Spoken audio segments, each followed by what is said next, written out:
আহা, আবার দাঁড়িয়ে আছো কেন গো সুধীর? সূর্য তো মাথার উপর এসে গেল। শুধু দাঁড়িয়ে থাকলে কি পেটে ভাত জুটবে? পেট পেট তো কবেই ভরানো ছেড়ে দিয়েছে কমলা। এখন তো শুধু স্বপ্ন ভরাচ্ছি। জানো, কাল রাতে কি দেখলাম? আবার স্বপ্ন? বাজারের দিকে হাঁটো তো, মাছের বাজার আজকেও অগ্নিমূল্য। কি দেখলে শুনি? দেখলাম আমাদের এই উঠোনেই একটা সোনার গাছ, আর সেই গাছ থেকে টুপটাপ করে শুধু টাকা ঝরছে। আমি আর তুমি ব্যাগ ভর্তি করে কুড়োচ্ছি। বাবা, সোনার গাছ, আমিও কুড়োবো। তাহলে আর আমায় ছেঁড়া জামা পরতে হবে না। আমি শুধু সন্দেশ খাবো। তোমার বাবা তো এভাবেই আমাদের জীবনে শুধু সন্দেশ দেবেন। ওটা স্বপ্নেই থাকে সুধীর। বাস্তবে তো শুধু বাঁশের বেড়া আর ভাঙা কুড়ে ঘর, আর তার উপর ধরণী শেঠের ধার। কালকে লোকটা এসে যা কথা শুনিয়ে গেল, ভুলে গেলে? আরে ভুলবো কেন? লোকটা যেন আমাদের ঘাড়ের ওপর জম হয়ে চেপে আছে। কিন্তু আমি ঠিক কোনো একটা উপায় বের করবই কমলা।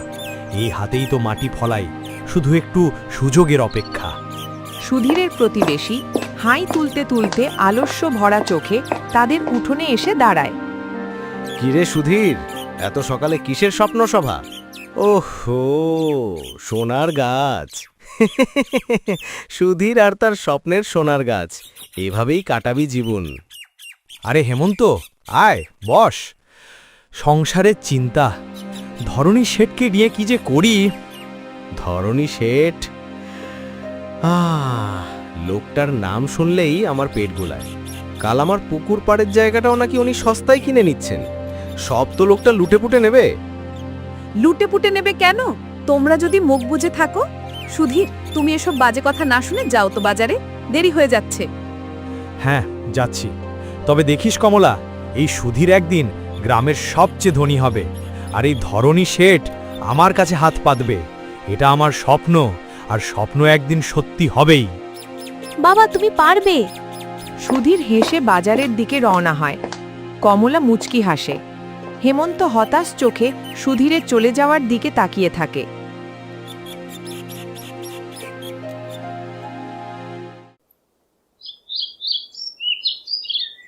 ধরণী শেঠ উচ্চস্বরে হাসে এবং তার সামনে নোটের বান্ডিলটা টেবিলে ছুঁড়ে মারে। এই গ্রামের সোনার ডিমপাড়া হাঁস হলাম আমি। সবাই খেটে মারে আর আমি বসে বসে করি গুনি। এই সুধীর হেমন্তরা সারা জীবন শাকভাত খাবে আর আমার কাছে হাত পাতবে। সে উঠে দাঁড়ায় এবং জানালার দিকে হেঁটে গিয়ে বাইরের গ্রামটাকে দেখে। সামনের বছর ওই বড় পুকুরটার পাড়ে একটা মাছ ধরার কারখানা বসালে কেমন হয়? কিন্তু জায়গাটা তো সুধীরের পৈতৃক ভিটের পাশে। উফ, ওই গরিব লোকটা মরার আগে জায়গা বেচবে না। একটা ফুন্দি আটতে হবে। ওই চাষাটাকে কোনো বড় কাজের লোভ দেখাতে হবে, এমন কাজ যাতে ও সহজেই ফেসে যায়। তারপর আমি ওর ভিটে মাটি। সে একটি খাতা খুলে হিসাব লিখতে শুরু করে এবং জোরে জোরে বিড়বিড় করে। আগে সুধীরের কাছ থেকে টাকা আদায় করি, না হলে সে আবার বেশি চালাক হয়ে যেতে পারে। যত অভাব তত আমার লাভ। গ্রামের লোকগুলো বোকা বলেই তো আমি ধনী।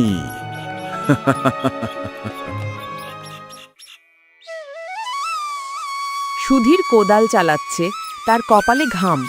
হেমন্ত কোদাল পাশে রেখে একটি গাছের নিচে বসে ঢিল ছুঁড়ছে। আরে হেমন্ত, কাজ করছিস না যে? দুপুরে বাড়ি ফিরবি না? সব কাজ আমার ওপর ফেলে রেখেছিস। আর বলিস না সুধীর, এই গরমে কাজ করা যায়? তাছাড়া কাজ করে কি লাভ? যত কাজ করি ধরণী শেঠের ধার তত বাড়ে। এভাবে হতাশ হলে চলে? তোর ওই আলস্যের জন্যই তো ধরণী শেঠ সুযোগ পায়। দেখিস, আমি একটা নতুন কাজ খুঁজব, বড় কাজ। আমার স্বপ্ন তোকে মনে আছে? সোনার গাছের স্বপ্ন। স্বপ্ন দেখ, আর এদিকে তোর ভিটের পাশে আমার পুকুর পাড়টা ধরণী শেঠ হাতিয়ে নিচ্ছে। আমার মতো তুইও কিছুদিনের মধ্যে পথে নামবি। কি বললি? তোর পুকুর পাড়? কেন?